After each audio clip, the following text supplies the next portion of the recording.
is John Hurt, and a few years ago I had the great pleasure of having Quentin Crisp introduce a show that I did called The Naked Civil Servant, which was an autobiography of his own life. And this evening it is my incredible pleasure to be able to introduce him in his own show, An Evening with Quentin Crisp. When I first met Quentin, it was at art school, and I drew and painted him, though I was unaware of the fact at the time. And I was unaware that several years later, I would be requested to play him as an actor. He's always referred to the latter years of his life as the twilight of his life. And after the success of Naked Civil Servant, I suggested to him that he could not any longer call it the twilight of his life, but the sunset of his life. And tonight, it is my pleasure to introduce the Quentin Crisp.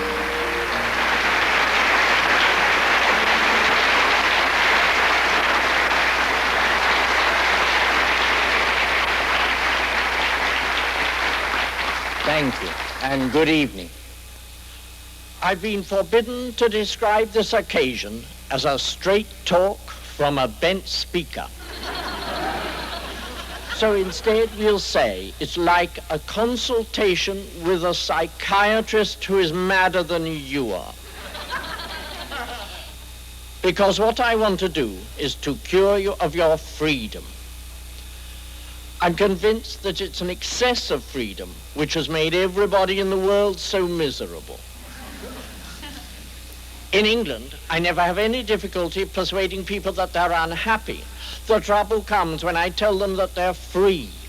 Nobody seems to make any comparison between himself and somebody in the same circumstances in a time gone by. This amazes me. I come from a time when there was so little liberty that if a girl wanted to wear nail varnish, she had to leave home for good.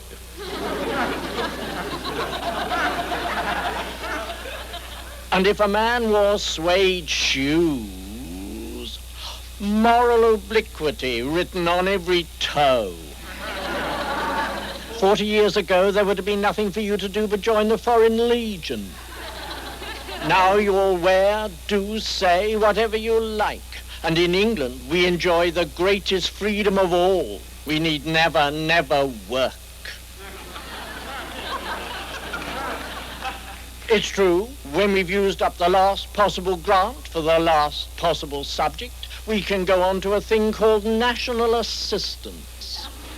Now, unlike others of my generation, I would be happy for all the people who find themselves in these blissful circumstances if I felt that they were happy. But wherever I look, people are not singing, they are shouting. They are not dancing, they are marching.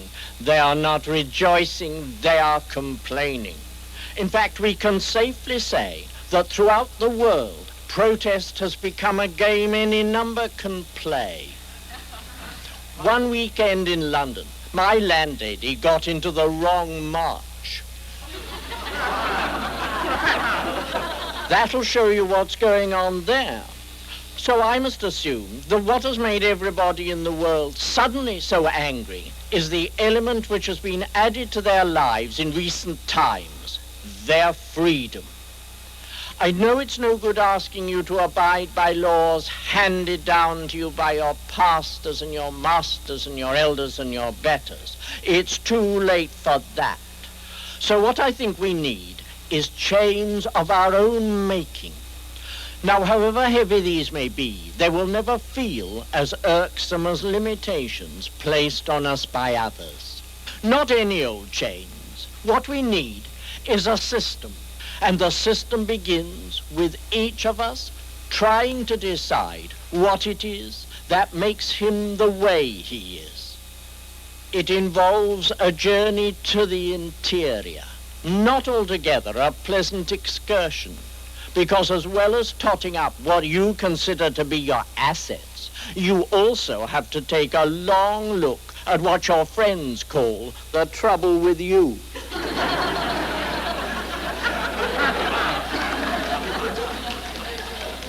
Nevertheless, the journey is still worth making. Indeed, we might say that the whole purpose of existence is to try to reconcile the glowing opinion we have of ourselves with the terrible things that other people say about us. And the synthesis of these two opposite opinions will be your identity. But that's not quite enough. It's like your fingerprints. These two are your very own, but if they are discovered, they may be used against you.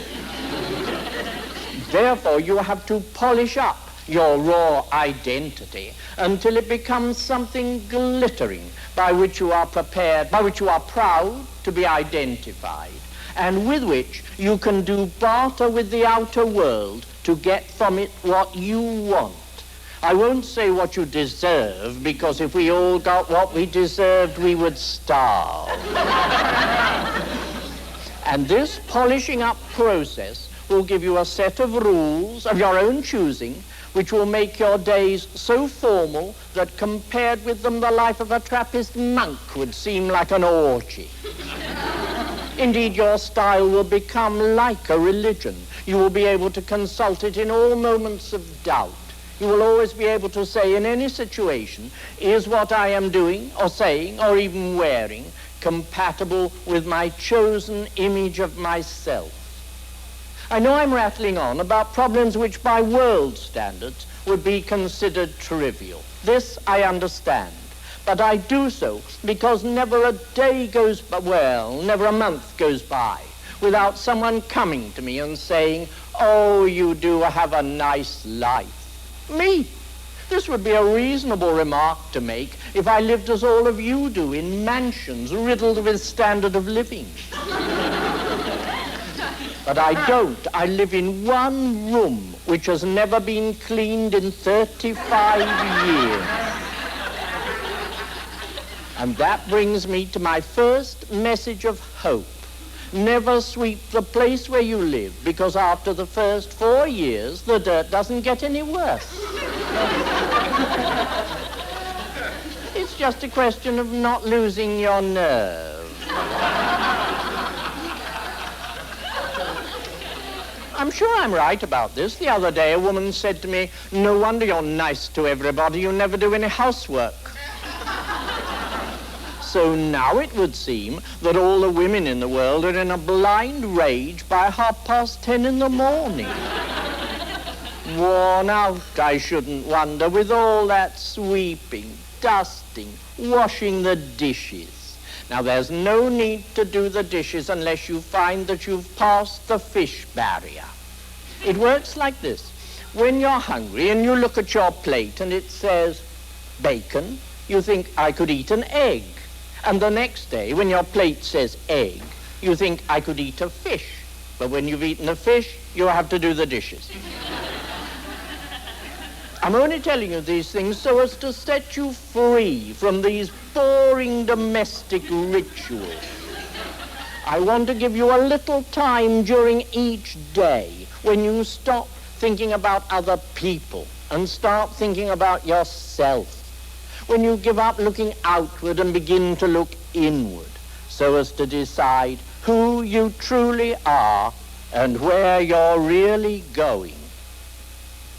And now the next thing that my visitors say is, oh, you do know such wonderful people. And I do, but this also would only be a logical comment if my room was stuffed with people of wealth, substance, influence. And it isn't. It's crammed with the riffraff of London. And that brings me to my second message of hope. Never try to keep up with the Joneses. Drag them down to your level.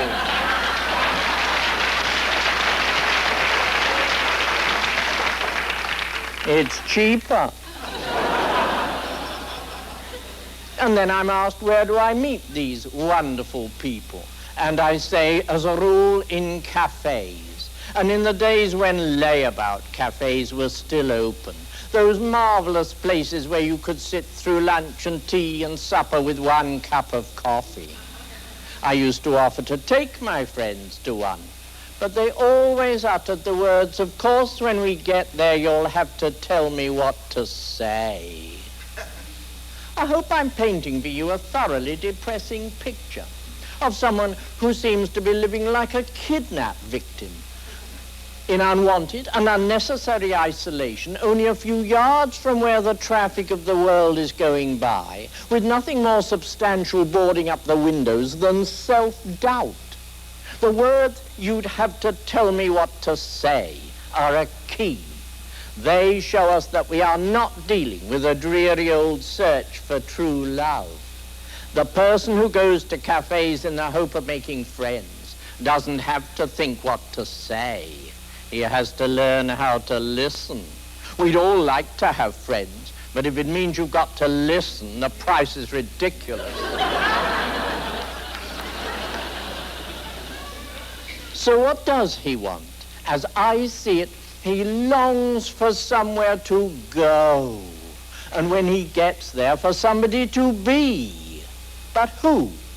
When modern man looks round in search of a destiny, nothing presents itself to him as it did when I was young, as being suited to his age, appropriate to his sex, befitting his station in life. Nowadays, whichever direction he looks in, his eyes run to the very limits of the horizon. He finds himself in a landscape without signposts, without milestones, without roads. The sheer vastness of the opportunities that lie before him may make him feel small. Now, if we are going to develop this lifestyle, we must banish forever all thoughts which are self-diminishing. We mustn't imagine when we make this journey to the interior that anything we discover is too trivial or even too distasteful to present to the world. The curiosity of the neighbors about you is a tribute to your individuality, and you should encourage it. Never try to defend yourselves. I'm appalled by the lust for evasion, which seems to be absolutely everywhere, even among actors, who presumably are a nation of exhibitionists. Yet even they say that they want to draw the line somewhere. The Burtons, Elizabeth Taylor and Richard Burton, were so great that they brought style to marriage. And then they brought style to divorce. But even they expressed the fear that the press photographers of Rome would take pictures of them in the WC. Now, the way to deal with that problem, if you think it is one, is not to build a higher and higher wall round your villa, but to learn to urinate with style.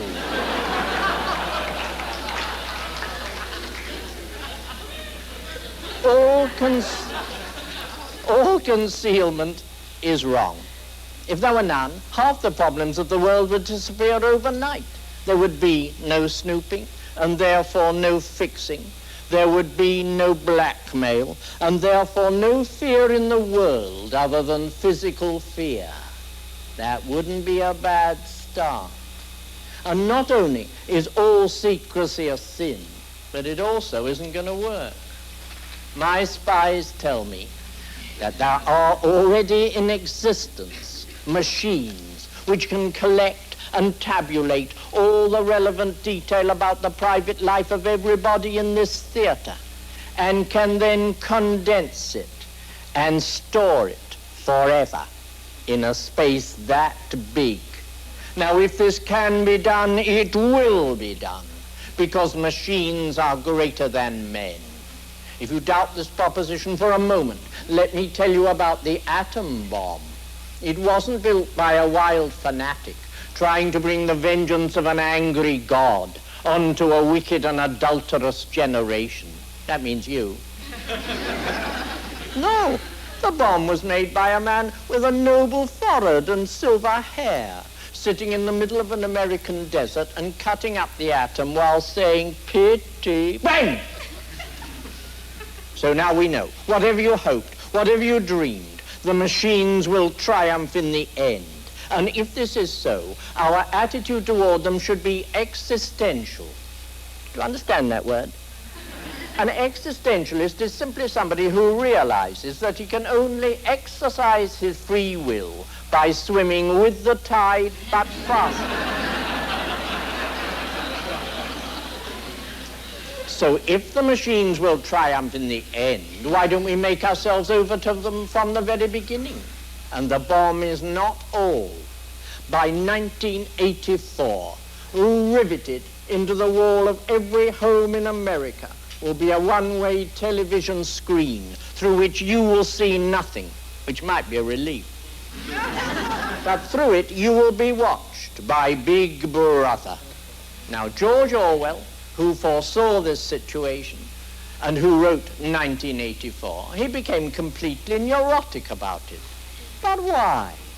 I don't know how things are in Los Angeles, but in London, we waltz round the city with half our hair painted pink and the other half painted green, jingling with amulets, razor blades, safety pins, creating no sensation whatsoever.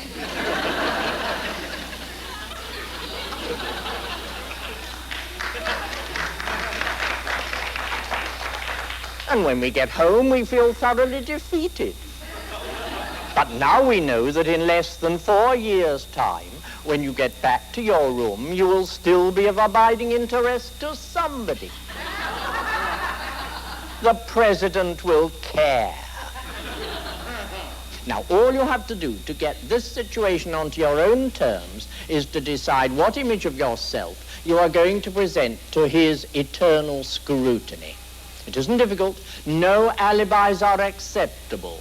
I say this because whenever I suggest to anybody that he should develop his lifestyle, he immediately says, I'm not wise enough, witty enough, handsome enough. Beauty is a complete waste of time.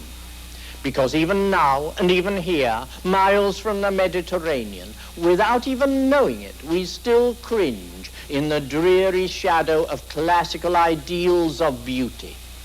The Greeks were mad about the human body, so much so that during its heyday, Athens must have looked like an outfitter's window during a weaver's strike. But it was no help. Not one of the great classical statues has the least physical individuality, which would make it desirable or even interesting. So beauty you will never need. But I can give you further proof. There was once a man whose name was Mr. Tillet, but he was known as the Angel. I saw him in the streets of London. He was shorter than I am, but he was twice as wide, and his head was as long from the chin to the crown as the skull of a donkey. His pate was bald, but the rest of his body was covered with fur, right down to his fingernails. When his employer first saw him, she fainted. Nevertheless, he made more money in 4 short years in the all-in wrestling ring than the divine Joe Louis made out of a lifetime as a boxer. Now, to me, Mr. Tillet's life is a positive parable of style. He took that which made him so like himself, regardless of whether it made him better or worse than other people in their eyes, and he put it in its appropriate setting. He put it where it would do the most good. And that, as I see it, is what all of us have to learn to do. Are you with me so far? Do you understand this argument? I've been forbidden to rattle on about the amount of money that Mr. Tillet made. I've been told that I equate wealth with style. I don't, but I would say this. To a physicist, money would be the solid state of style. Otherwise than that, there's no connection between the two. And of this also, I can give you an example. Until recently, in Soho, the hooligan district of London, there was a woman known as the Countess, and not without cause. But in spite of her aristocratic pretensions, she had in fact no fixed address, no means of support, and her body was perpetually bent double from a lifelong habit of looking in the dustbins to see if she could find there something she could possibly sell to a kind friend, or if not, that she herself could use. And one day, in a trash can in the most expensive part of London, she found a complete backless bead dress. She longed for night to fall so that she could nip into a dark doorway and try it on. But by about 6:30, her patience had worn out. It was barely dusk, but she went into a churchyard in the middle of London, and there she proceeded to take off her clothes. This caused a crowd to collect, and the crowd caused a policeman to collect. And the next day, in court, when the magistrate said, "And what exactly were you doing, stripping among the dead?" she replied, "I was doing what any woman would be doing at that hour, changing for dinner."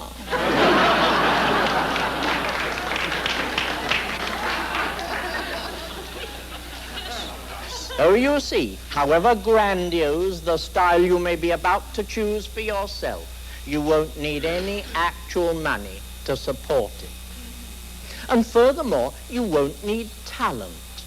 Now, I never saw Sarah Bernhardt on the stage, but I have seen a strip of movie showing her coming into the home stretch in Camille.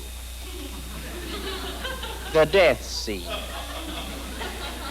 On a rather tatty couch, which looks like that, sits Armand, and he supports Miss Bernhardt in a very defensive sort of way, as though she was some kind of a firecracker, which in a way she was. And she lies opposite him, and she wears a minimum risk nightdress. And she has clown's makeup, and her hair is down to about here. Now, someone must have told her it was a silent movie. But did she care? No. The moment the cameras began to turn, her black lips started to move faster than those of a policeman giving corrupt evidence. And when her lips moved, her eyes began to roll. And when her eyes moved, a hand shot out into the air, returning later to give her a terrible blow on the chest. Sometimes it was one arm, sometimes it was the other arm, sometimes it was both arms together, and then as abruptly as all this activity had begun, it stopped. Her arm swung down in front of the couch like the limb of a rag doll. Now, I'm not just trying to foist upon you my own Philistine reactions, because this movie was shown at the National Film Theatre of London, and that is a building so highbrow that no one can obtain admission to it unless he can prove that he comes from one of the cheese and wine belts of England. It was no help. The audience choked with derisive mirth.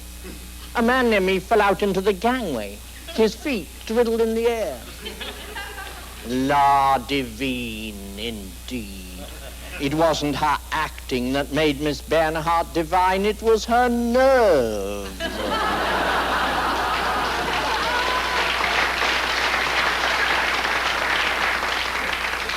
Oh, and it was the coffin she slept in at night.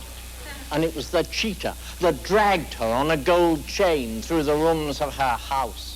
Not that I'm suggesting that any of you should build a coffin, nor that you should keep a pet. We've got enough dumb friends without them. I'm only explaining that you won't need any talent in order to be able to project your chosen image of yourself. And nowadays, you don't even need virtue. You no longer have to be an object of public veneration or even affection. If you like, you can be the focus of contempt or hatred.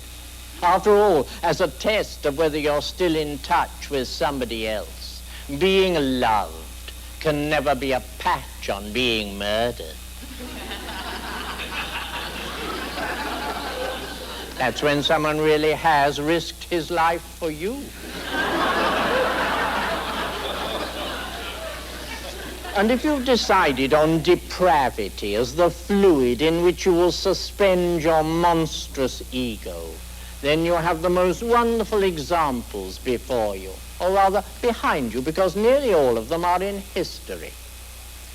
In medieval France, living at the same time as Joan of Arc, there was a great French nobleman called Gilles de Rais, and he murdered 150 choir boys in a lifetime.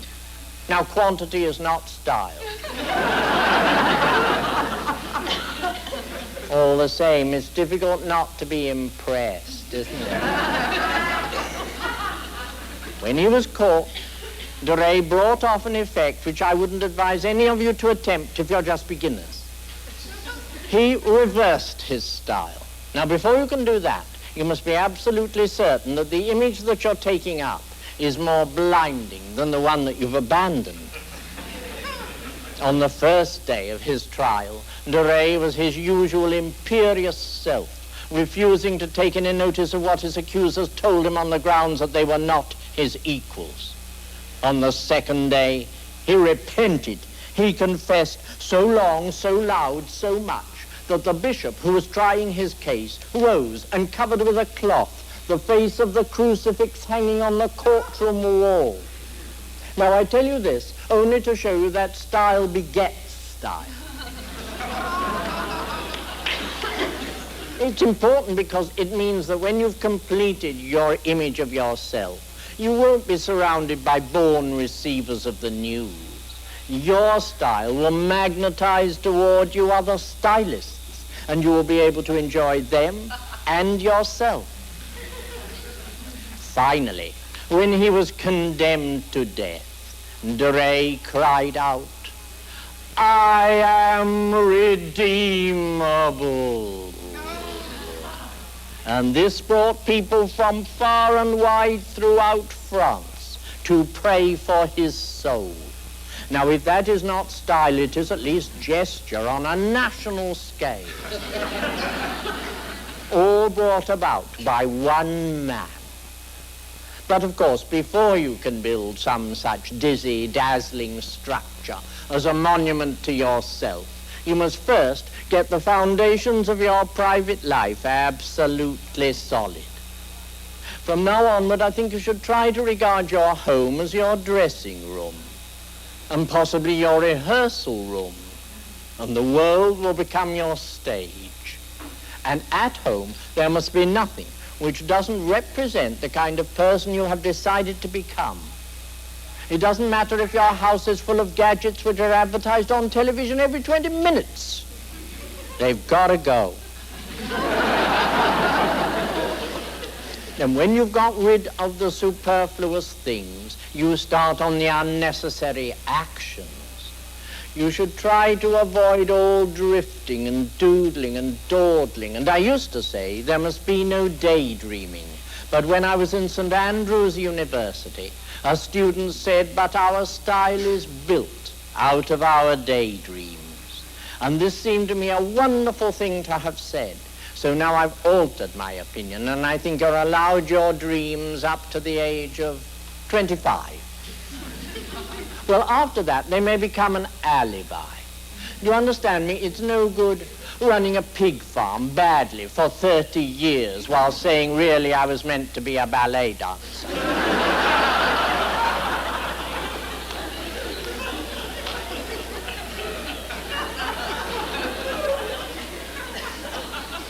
By that time, pigs will be your style.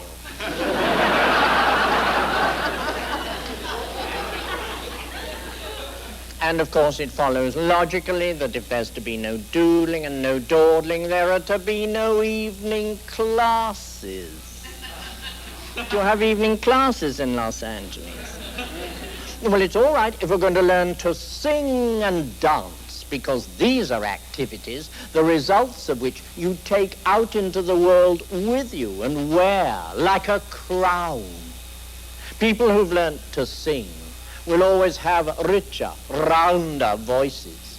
And people who've learned to dance will always have bigger, bolder movements. But as for pottery and basket weaving, what good are they? The moment the doors of the Evening Institute clang shut behind you, you're where you started. On the way home, you might get into an argument with somebody at a street corner, and be left saying, well, I can't express myself. You'll have to come and see my baskets.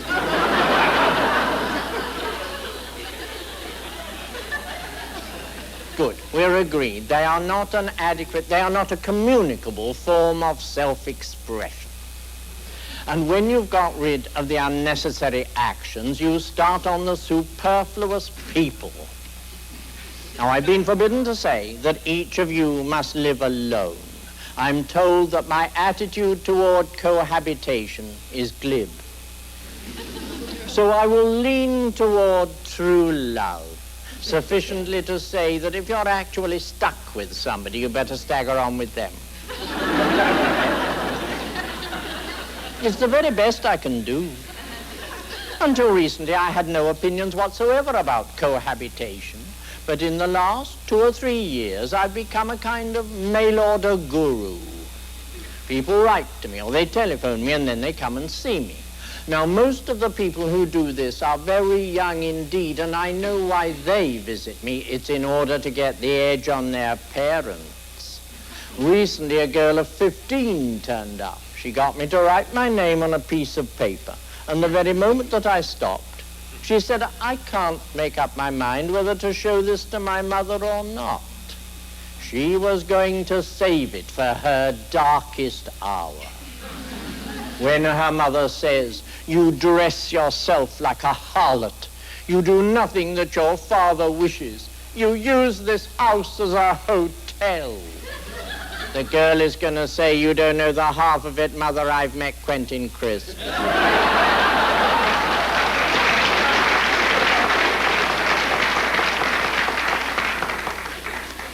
The other people who visit me are women in middle life, and over again they ask me the same burning question. Is there life after marriage? The answer is no. By now I must know 150 women, well enough for them to tell me the story of their lives. And when I meet them in the street, before they've said hello, long before they've said, how are you, they've said, what do you think he's done now? It stands to reason. The constant proximity of another person will cramp your style in the end, unless that person is somebody you love, and then the burden will be unbearable at once.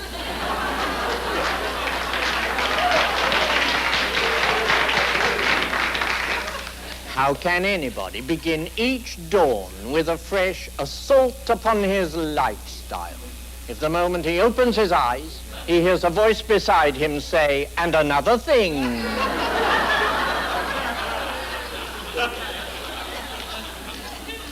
And if going around in pairs is a mistake, even worse is going around in a heap.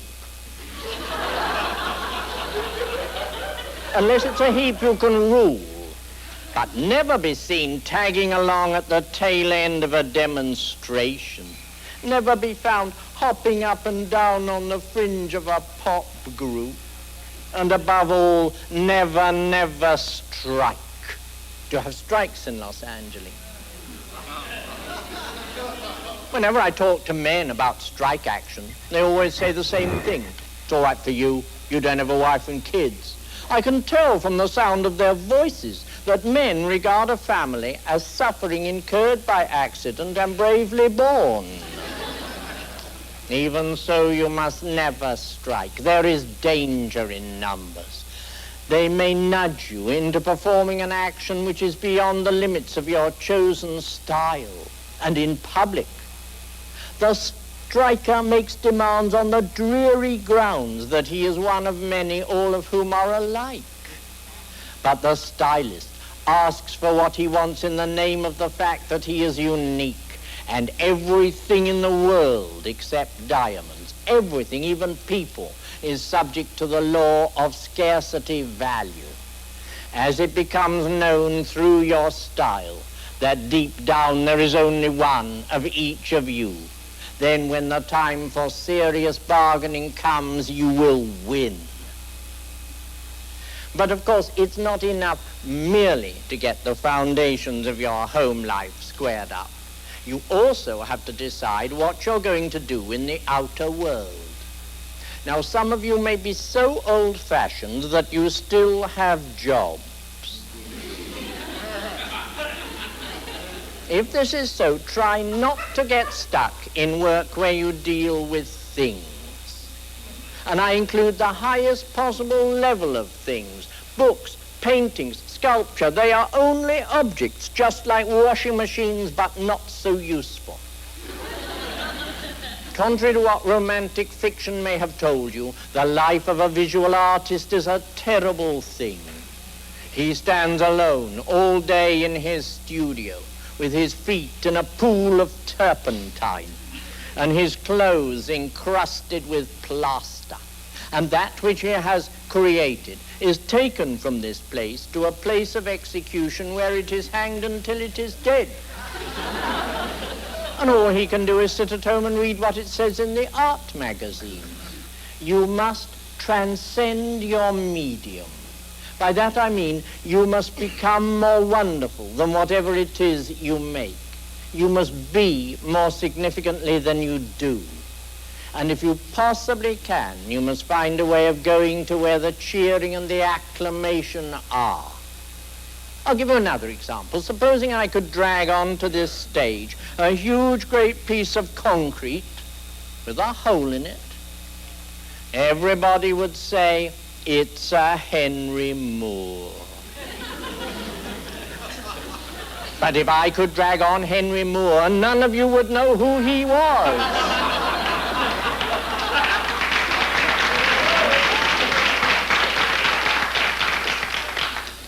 So all that chipping, all that chiseling, it's been in vain.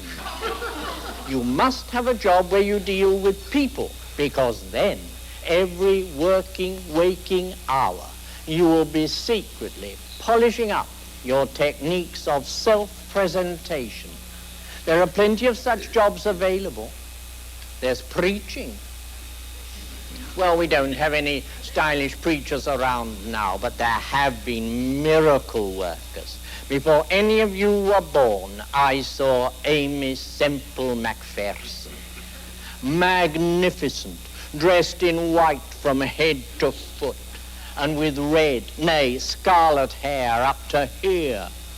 And she said, "The Lord has sent out his angels on speed bikes of mercy." You could try something like that. Well, if you don't want to be a preacher, you can be a teacher. Teaching is also very stylish because the material in which you're working is nearly always children and teenagers, and they have built-in publicity value. It doesn't matter whether you encourage them or repress them, you're in. And the greatest teaching stylist the world has ever known was a Mr. Braithwaite. He wrote a book called To Sir with Love. It caused a great sensation when it was first published. But in that book there is not one sentence about whether geography is easier to teach than history, or whether girl students learn faster than boy students. It is full of what the children, their parents, and the other members of the staff thought about the writer. So now we know that whatever anyone says they're teaching, their subject is always themselves. Teaching is for teachers, not for students.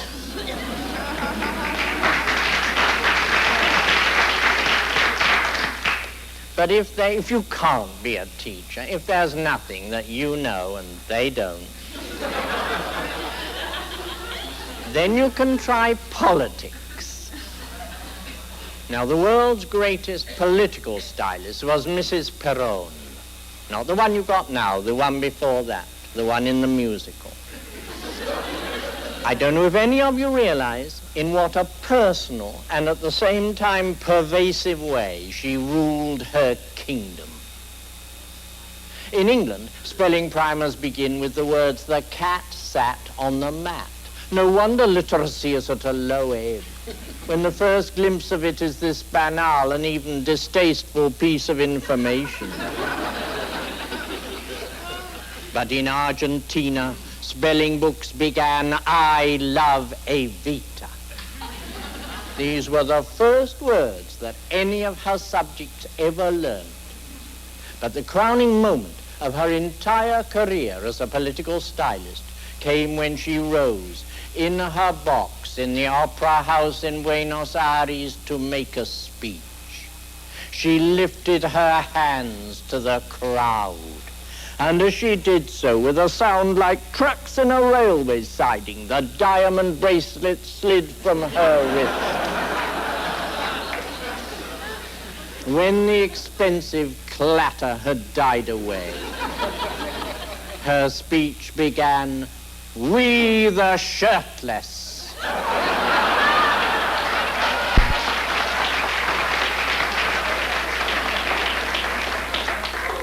I see you don't really believe in Mrs. Perron. But the Argentinians did, so much so that when she died, they petitioned the Pope to make her a saint. His Holiness declined. But if he'd consented, what a triumph for style that would have been. A double fox stole, ankle-strap shoes, and eternal life.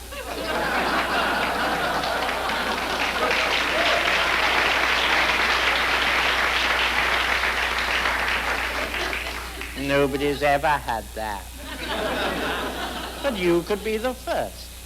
But if you feel that all this preaching and teaching and politics, that they're insufficiently physical to embody your idea of yourself, then there's sport. Did you know that Muhammad Ali said, "The boxing was only to bring me to the people"? Think of that. All that diet, all that abstinence, all that downright suffering were only to raise him to a level from which he could still further extend his mammoth lifestyle. And if you think he hasn't done so, remember this. The fight before the final triumph was never once referred to as the contest that unknown gentleman won. It was always regarded as the fight that Muhammad Ali lost.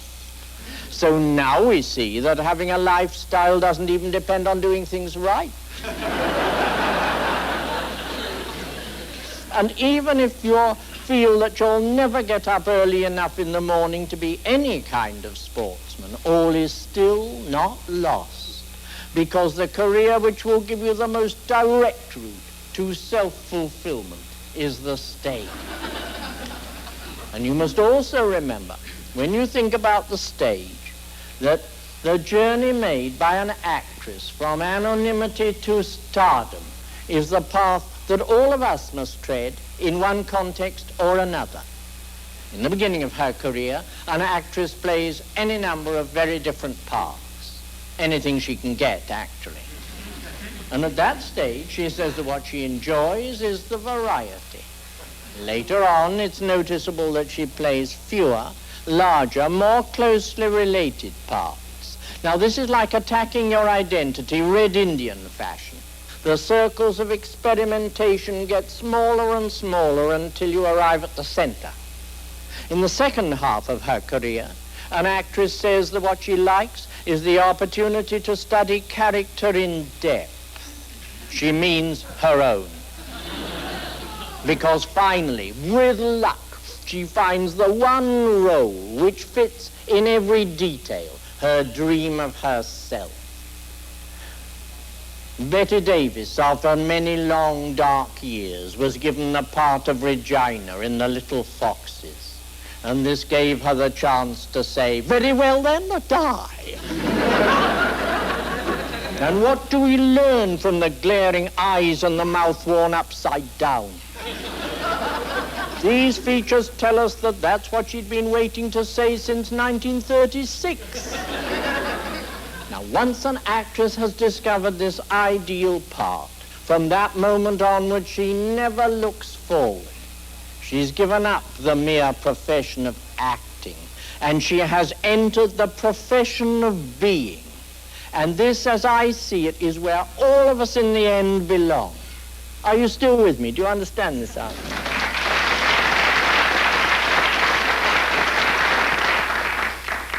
good because there is a kind of glow that surrounds many of the people who've succeeded in synthesizing their professional and their personal lives. Joan Crawford.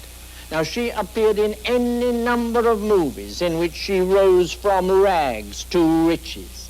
And in real life, she finally married Mr. Pepsi-Cola. And she had all the luck in the world because he died. It meant that she herself could enter the boardroom of that vast, that worldwide concern, where I presume she said, "Who told you to read the minutes?"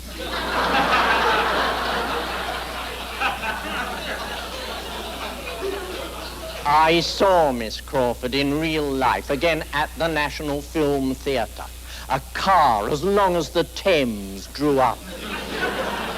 And from it stepped those two now famous children. They stood in the lobby looking bewildered. And no wonder, because after about 3 minutes, Miss Crawford came out of the same car and kissed the children as though she hadn't seen them for months.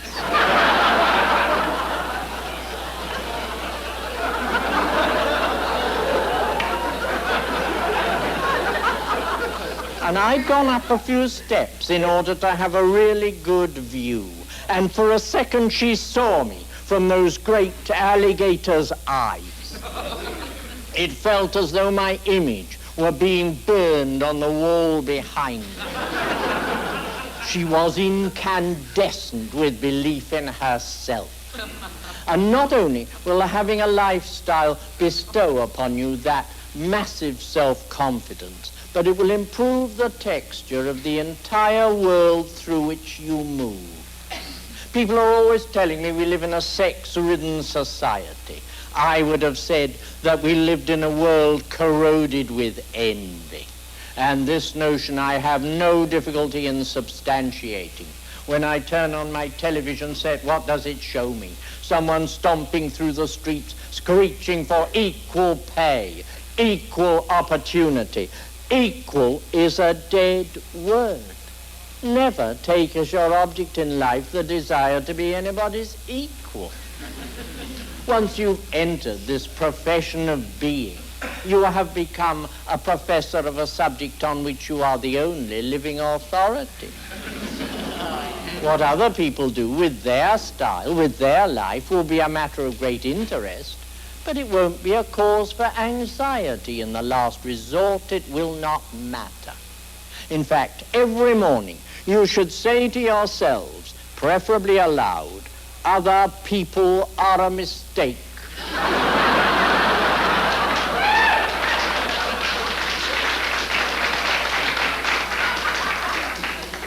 No, I withdraw that remark. It might be thought sweeping.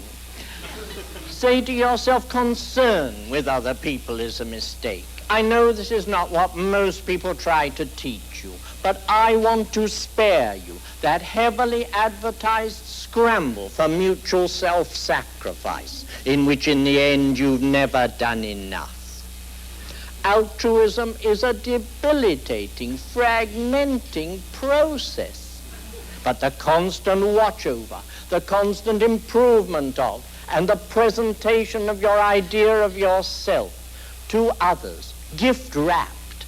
This is a unifying and an invigorating way of life, and it carries with it a special reward, an invitation to the party at the end of the world, that glittering function at which everybody will be speaking and nobody will be listening. And if you're armed with your style, you will be able to run toward that happy hubbub without the faintest fear that you may be out of your depth, without the faintest doubt but that you will shine. And more important than either of these, the burdens of your sorrowful and angry freedom. These problems of who to be and where to go and even what to think, they will fall away from you forever. Now, Andy Warhol is said to be famous for being famous, and doubtless the words were meant as criticism, but really they're the highest praise. They tell us that he will have something to say about lifestyle, and apparently he has. At least I have been told that he has promised to each of us a quarter of an hour of fame before we die. Now, all I am trying to do here this evening is to place into the hands of anybody who wishes to receive it the frame of mind, the philosophy, and the techniques by means of which he will be able to augment that mere moment of glory into a whole long lifetime. Now, we've gone on too long already.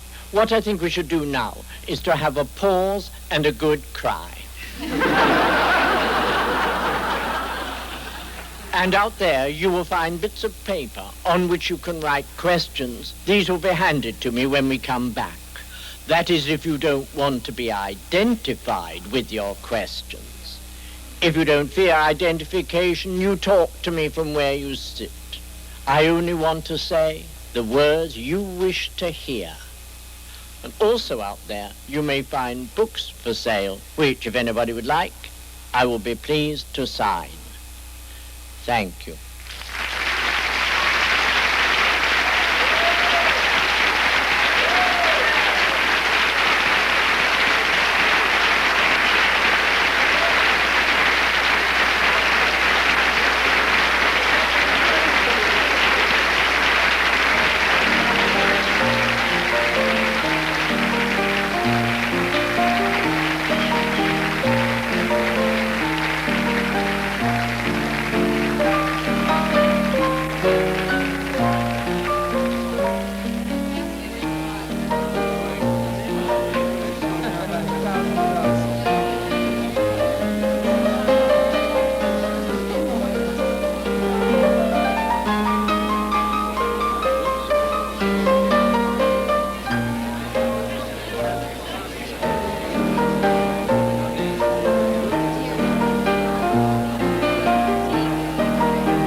Thank you.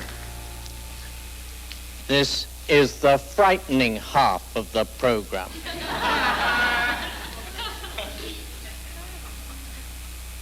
Do you ever take a political position beyond pure individualism? No, I don't really believe in politics. To me, politics is the art of making the inevitable appear to be a matter of wise human choice.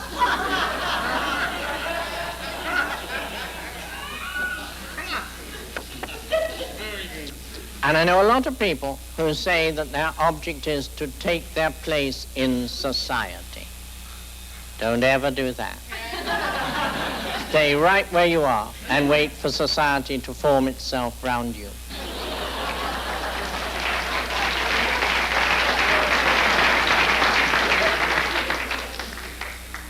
What advice do you give to those who are afraid of growing old? Can a senior citizen have a lifestyle? Oh, yes, indeed. You may know that Somerset Maugham was once asked to make a speech, and it began, "There are advantages in growing old." And then he paused. And he paused so long that someone thought he was ill and rose to go to his assistant. Whereupon he said, "I was just trying to think of one." However, of course, it's not for me to go on where Mr. Maugham left off, but I do, and I will tell you the advantages of growing old. As it's toward the end of the run, you can overact appallingly.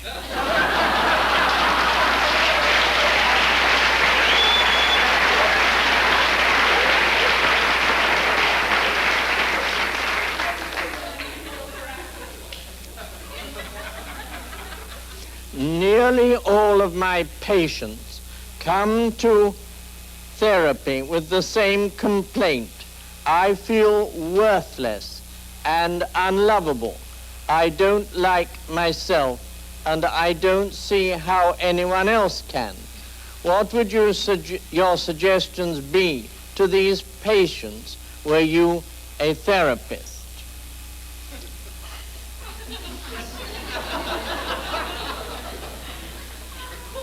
Well, of course, they're absolutely right.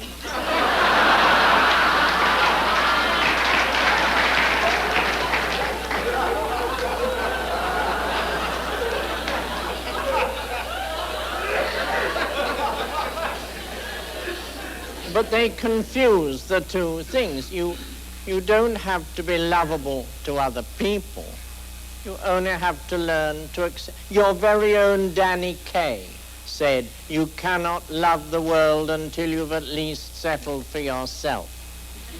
And that's what you have to do. You have to push your neuroses around until they're in a place where they don't hurt.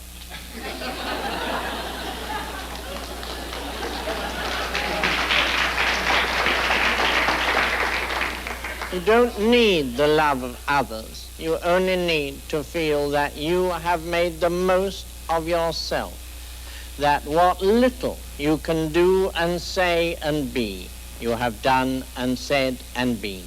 That's all there is. And if you can get your patients to see that I would say that was the answer. Did you like the John Hurt movie based on your life?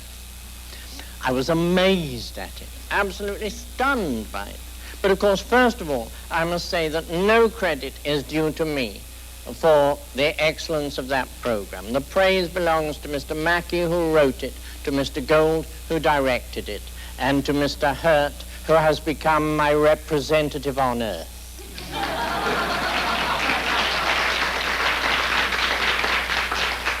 But they took enormous trouble. Mr. Hurt wore 5 wigs in all in order to pass from innocence, mouse-colored, through sin, scarlet, to this color, old age. Of course, once you show an art department an actual person, they go mad. They photographed me from above, from below, from the left. I kept saying, does it matter whether it's like my life or not? Because I couldn't see it made any difference. But they were determined it should be. And I'm amazed at the trouble that they took. Did you ever in your life think you'd find yourself on stage entertaining? Well, no, when I was young, I didn't really have any very strong ambitions. At a time when my brothers wanted to be icons of manliness, they wanted to be firemen and the captains of ships, I wanted to be a chronic invalid.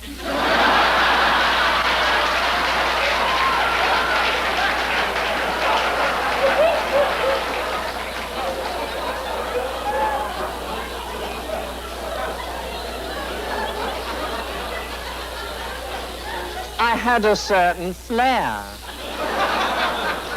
My parents decided it was too expensive to take up as a career. Now I could get a grant.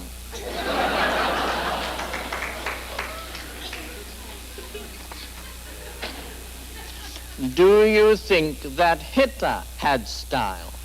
Now, this is a question we often get asked, because people feel that style may be a kind of tyranny, something you force upon others.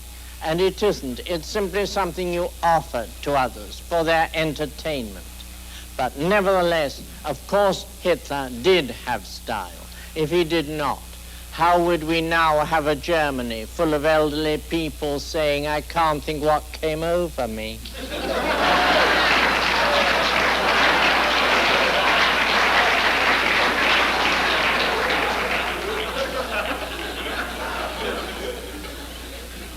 How do you keep the dust from your room off your black velvet suit?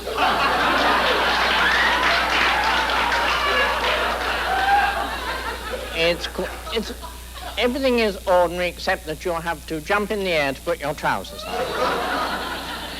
Otherwise, carry on as before.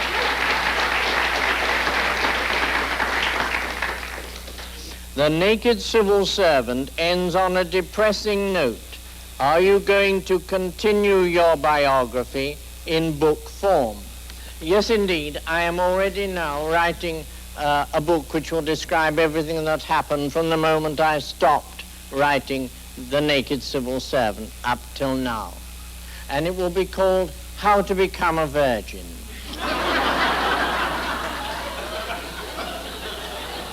And of course, the way in which you become a virgin is to go onto television. So if there is anybody in this audience who has some terrible habit of which he's deeply ashamed, don't do it in secret, do it on television. And no one will walk by on the other side of the road saying, "Don't look now, there's that terrible man." They will cross over the road at the risk of losing their own lives to say, "We saw you on the telly."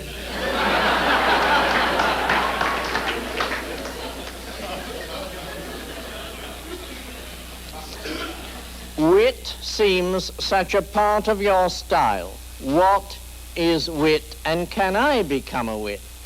Yes, indeed, it's quite easy.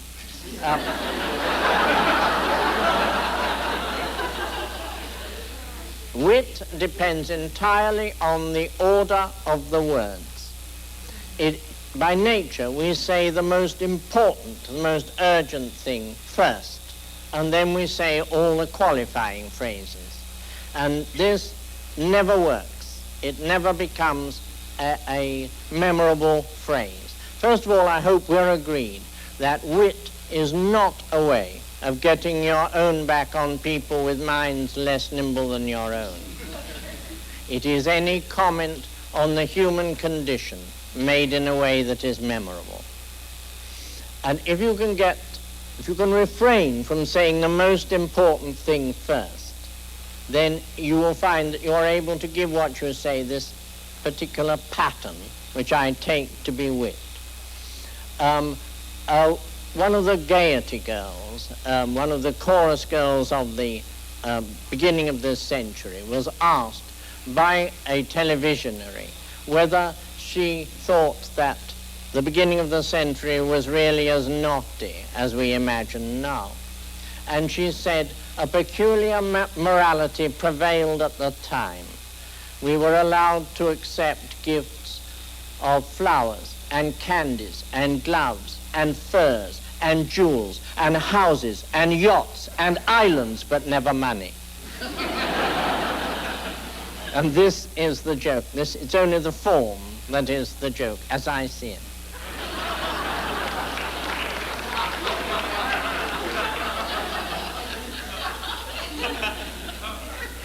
In 70 years, you have seen a lot of stage and screen stars. What star in the past would you say had the greatest style? Oh, without any doubt, though I don't suppose you've ever seen her, but Miss Bankhead. She had undoubtedly more style than anyone I've ever seen. As an example, she was once in England in a thriller, and when the curtain went up, there was a corpse on the stage. But as it was Miss Bankhead's first entrance, there was wild applause, and she stepped over the corpse. And she came to the footlights and she said, "Thank you, darling." And then she stepped back over the corpse and said,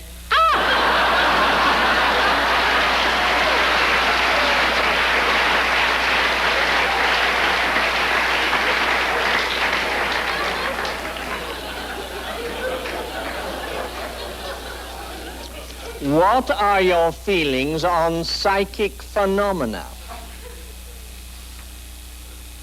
I've never known any. I've never seen any. I don't think I have any capacity for metaphysical experience. I think really I have enough trouble with the world as it is.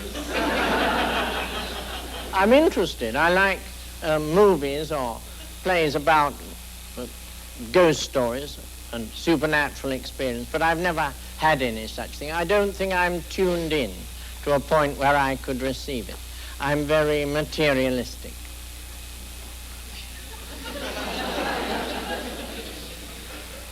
What advice do you have for aspiring writers? Never read.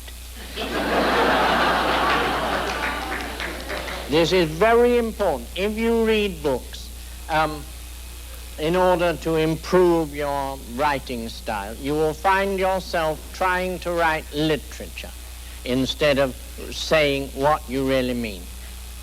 It's very important not to get caught up in trying to write better American prose. Don't do any such thing. Just try to think, am I saying what I mean? Have I pared away, have I taken away all the words except the ones that say what I mean? And then your writing will be fine. You have the most wonderful writers in America, really great stylists, people like Damon Runyon. And there's no floweriness, no literary effects in the work of Damon Runyon. He's as neat as he can possibly be. One of his stories begins, "Some parties who do not wish him well have put Maury in some quicklime."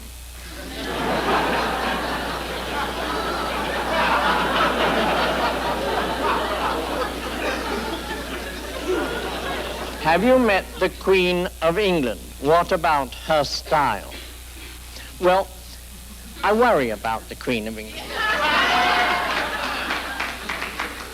And I think that what we have to praise is the graciousness with which she has accepted a style suggested to her by others, because it cannot be natural for the fifth richest woman in the world to have a middle-class image. Now, I regret this, and if I were a member of the royal family, I would be wearing my coronet at breakfast.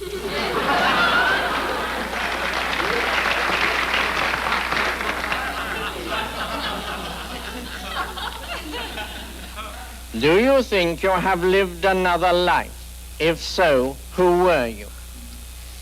Well, I must say I can't believe in reincarnation. It doesn't seem to me to work. Mr. Gladstone died as a prime minister and came back as a handbag.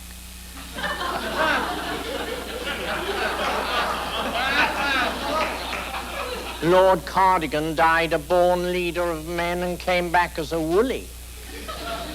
So that it's not a very good idea. Also, of course, I don't mind having lived before if I don't know. What I wouldn't like is to step out of my mother's womb and think, here again. So I believe what my nature inclines me to believe, which is that I have not lived before and will not live again. The thing I wouldn't wish on my worst enemy is eternal life. What is charisma? I would say charisma was the ability to influence without the use of logic.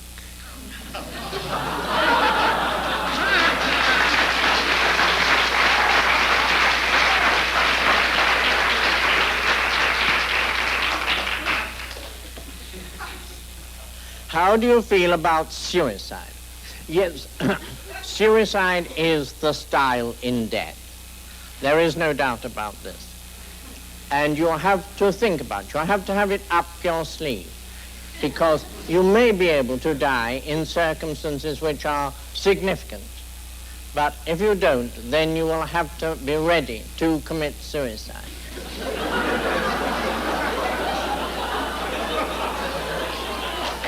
Well, if you don't, then you have to consider the alternative, which is lying on an iron bedstead in a rented room with people standing round saying, he can't last much longer. And many people have thrown away their lives, but very few have thrown away their style. Now, Mexico was once ruled by a man called Mr. Villa. And as you know, in Mexico, there's a revolution every Saturday afternoon.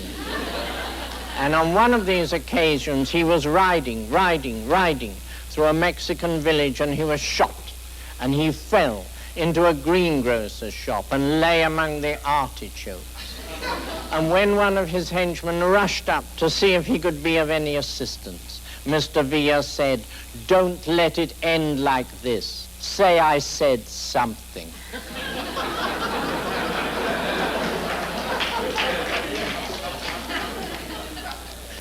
Do you believe in God? Now, I won't answer this question if it would worry anybody if I did. I don't want to give offense to anybody. Somebody once said, "Why stop now?" when I said that. I can't believe in a God susceptible to prayer. I can't believe that whatever force it is that keeps the spheres revolving in the heavens is going to stop to give me a bicycle with 3 speeds.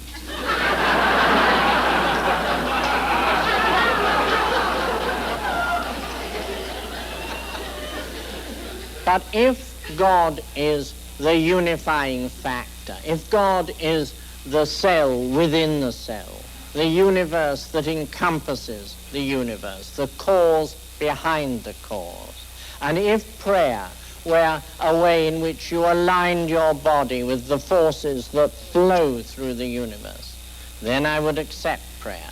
Then I would accept the idea of a God.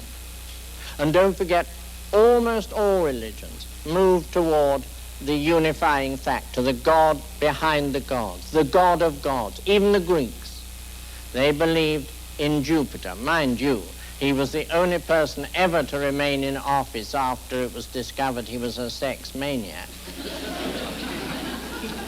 But nevertheless, even they wanted this unifying factor. I don't know why the human mind looks for this, but if I could stand on this stage and utter a series of numerals which explained all organic forms, everyone would go mad. It wouldn't make the faintest difference to our lives. It's just that this is what the human mind seeks, the one explanation of everything, which I take to be God. Is that an answer?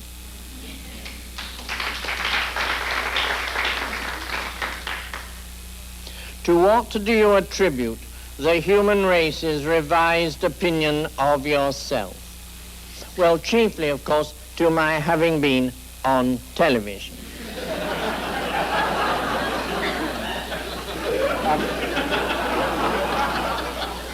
Perhaps as it's such an important adjunct to your style, I ought to explain how television works. It's like a geography exam. You can't study the whole world. So the night before the test, you get your atlas from its shelf and you open it. And it says China. So you study China. And the next day, the main question in your paper is France. So your answer begins, France is not like China.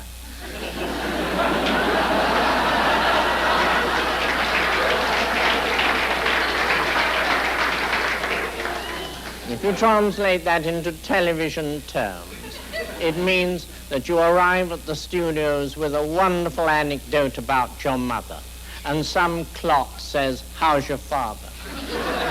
And you've a second in which to say, Father's worn out coping with my mother. Who? So you say what you've come to say, no matter what.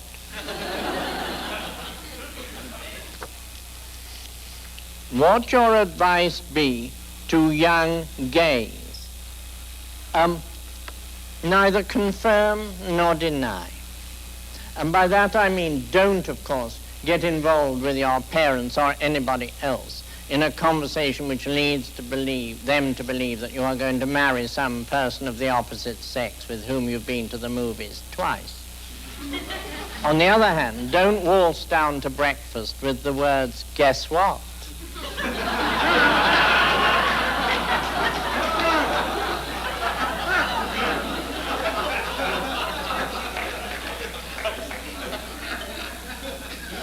Can style get in the way of people getting to know each other?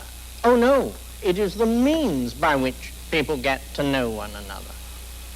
If you have about you all that you truly are, people recognize you at once. They know what attitude toward you is relevant. Nobody ever talks to me about the weather.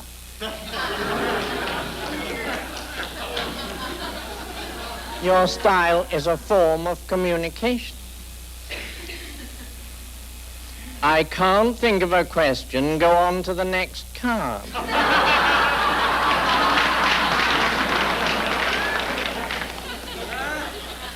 What technique do you use in making important decisions in your life? And is this technique applicable to many situations?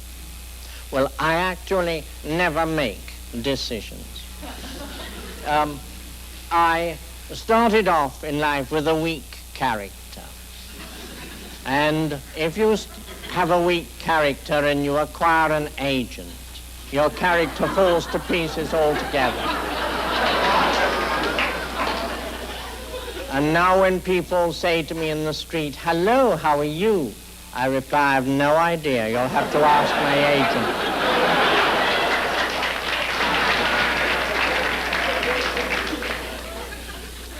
What is your opinion of the New York taxis and taxicab drivers? I find them absolutely amazing. They are totally devoted to the theory of personality. And at first I couldn't understand it, but now I do understand it a lot better. You see, if you don't like people and you have driving skills, you would get your job in one of those lorries which drive right across the country and where you never speak to anybody. You hardly see anybody except the hitchhikers whom you ravish and whose used bodies you fling out into the hedges. But if you have driving skills and you do like people, then you have a taxi. Who will you meet? The rich, the desperate, and the famous. And on one occasion, I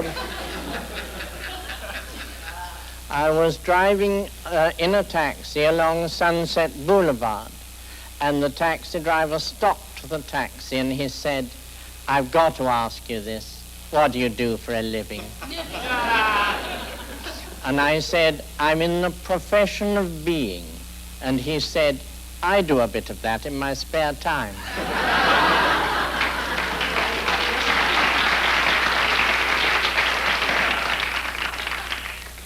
What made you different? Why do you refuse to compromise when most people find it easy to do so?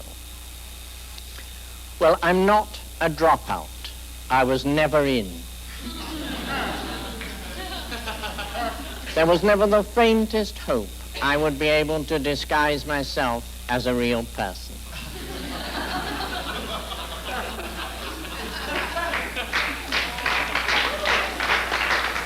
And after a bit, of course, if your every move is questioned, every word you say is contradicted, you must form an image of what other people think of you. You must stand outside yourself and look back and say, what causes all this comment?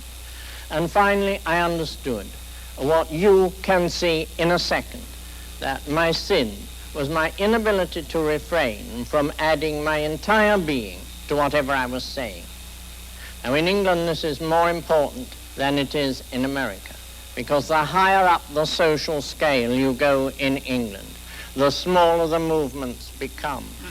And if you've been to Eton, you never move your face at all. So having me standing there, swishing about, flapping my hands, rolling my eyes, all these signs were what my friends called a dead giveaway.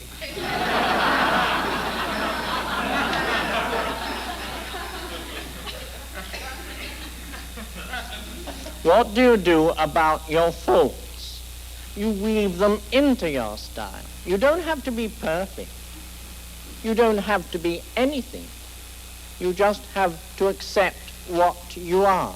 People have thought sometimes that when I recommend having a lifestyle, that I'm urging them to be more and more eccentric.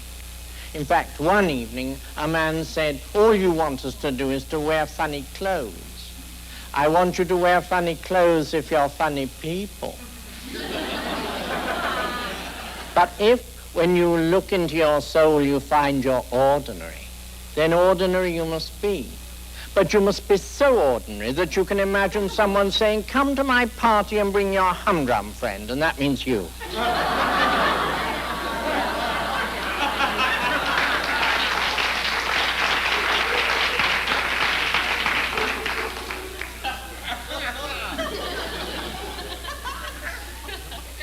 I'm afraid of flying.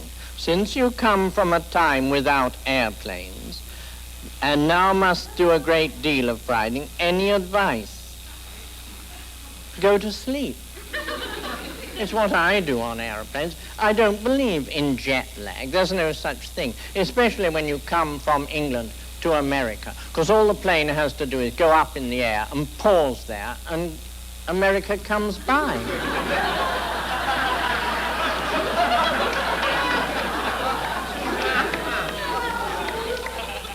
What can formal education teach youth today that is important? Nothing.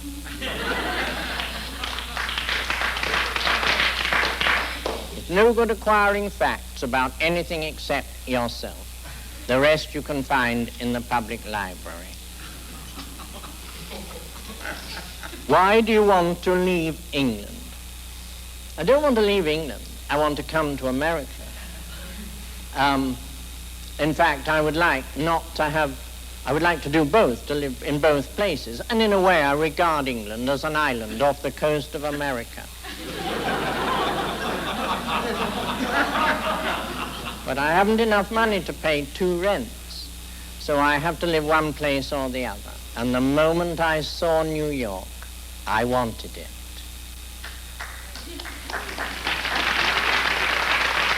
Well, now we've come to the end of the questions, but we have a few minutes. We could have a question or two from anyone who wanted to say anything. Yes. I've been living with somebody for a number of years, and I've been trying to get rid of him and end the relationship because I'd like to be on my own and living alone. How do you suggest that I get rid of him? I've just been terribly unsuccessful. Shoot him.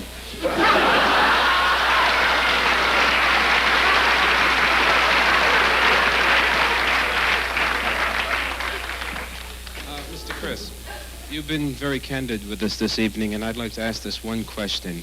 Have you ever had sex with a woman?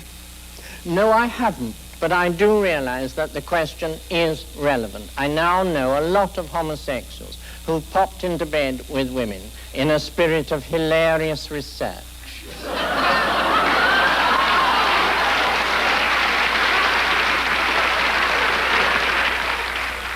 One last wild question. Do you think maybe someone could say you're a witty Norman Vincent Peale?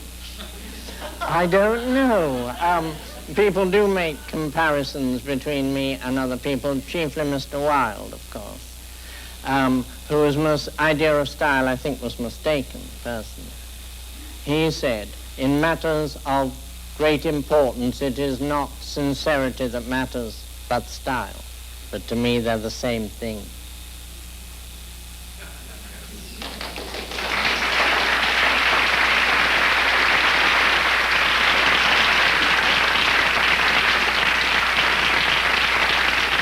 Now, I think we have to stop now, sad to say.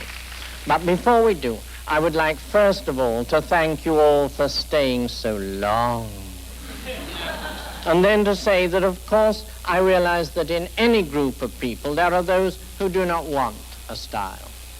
I'm trying to speak to anybody here who feels that the band always seems to be playing in another street, who seems to be locked in his room. And when I say the door is not locked, go to where the band is playing. I don't want anyone to say, I haven't a thing to wear.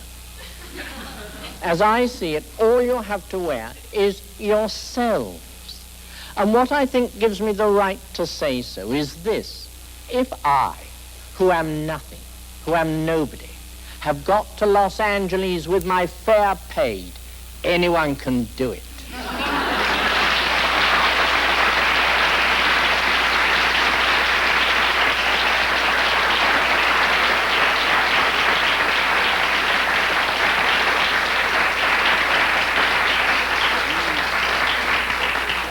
And what makes the message urgent is that the benefits are very considerable, though they may not be what you imagine. People rush up to me and say, now that you're rich and famous. They never get any further because I stop them. As you all know perfectly well, I am not famous, I am notorious. And if I am rich, it is because I have taken my wages in people. You are my reward. And thank you.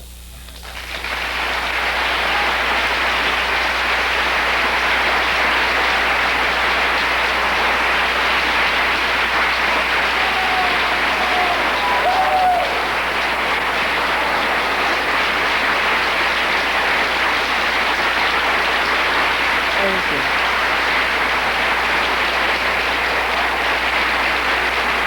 Thank you.